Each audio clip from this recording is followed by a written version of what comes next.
ಬೆಲೆ ಏರಿಕೆ ಮಾಡಿರುವ ರಾಜ್ಯ ಸರ್ಕಾರದ ವಿರುದ್ಧ ಕೇಂದ್ರ ಸಚಿವ ಮಾಜಿ ಮುಖ್ಯಮಂತ್ರಿ ಎಚ್.ಡಿ. ಕುಮಾರಸ್ವಾಮಿ ಚಾಟಿ ಬೀಸಿದ್ದಾರೆ. ಸೋಷಿಯಲ್ ಮೀಡಿಯಾದಲ್ಲಿ ಅವರೊಂದು ಪ್ರತಿಕ್ರಿಯೆ ಕೊಟ್ಟಿದ್ದಾರೆ. FBಯಲ್ಲಿ ಬರೆದುಕೊಂಡಿರೋ ಅವರು 2 ವರ್ಷಗಳ ಸರಣಿ ಸುಲಿಗೆ, ಯುಗಾದಿ ಹಬ್ಬಕ್ಕೆ ಬೆಲೆ ಏರಿಕೆ ಹೋಳಿಗೆ, ಹಾಲು ಹಾಲಾಹಲ, 3ನೇ ಸಲ ದರ ಏರಿಕೆ.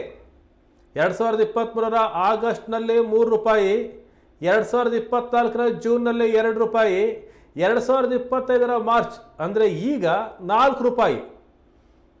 ಜೊತೆಗೆ ವಿದ್ಯುತ್ ದರ ಏರಿಕೆಯ ಶಾಕ್ ಸಹ ನೀಡಿದ್ದಾರೆ.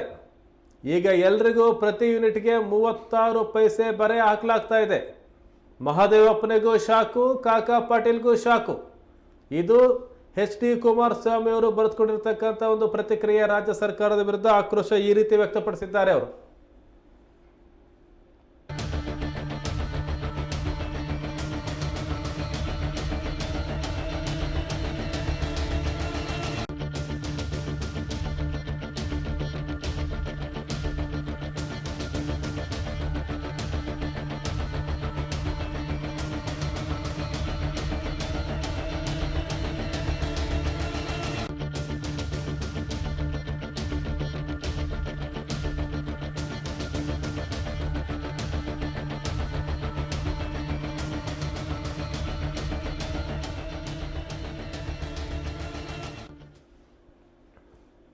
ಒಂದು ಕೈಯಲ್ಲಿ ಕೊಟ್ಟು 10 ಕೈಗಳಲ್ಲಿ ಕಿತ್ತುಕೊಳ್ಳುವ ದಶಾವತಾರಿ ರಾವಣ ರೂಪಿ ಸುಲಿಗೆ ಪ್ರವೃತ್ತಿ ಕನ್ನಡಿಗರ ಪಾಲಿಗೆ ಮರಣ ಶಾಸನ.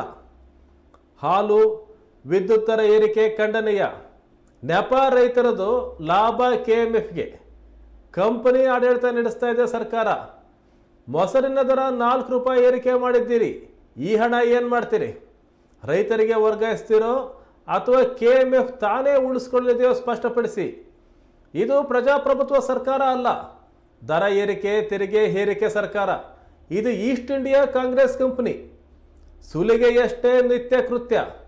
ಕರ್ನಾಟಕ ರಾಜ್ಯ ಈಸ್ಟ್ ಇಂಡಿಯಾ ಕಾಂಗ್ರೆಸ್ ಕಂಪನಿ ಕಪಿಮುಷ್ಟಿಯಲ್ಲಿದೆ. ಈಸ್ಟ್ ಇಂಡಿಯಾ ಕಾಂಗ್ರೆಸ್ ಅಂತ ತೀವ್ರವಾಗಿ ಎಚ್.ಡಿ. ಕುಮಾರಸ್ವಾಮಿ ಕುಟುಕಿದ್ದಾರೆ.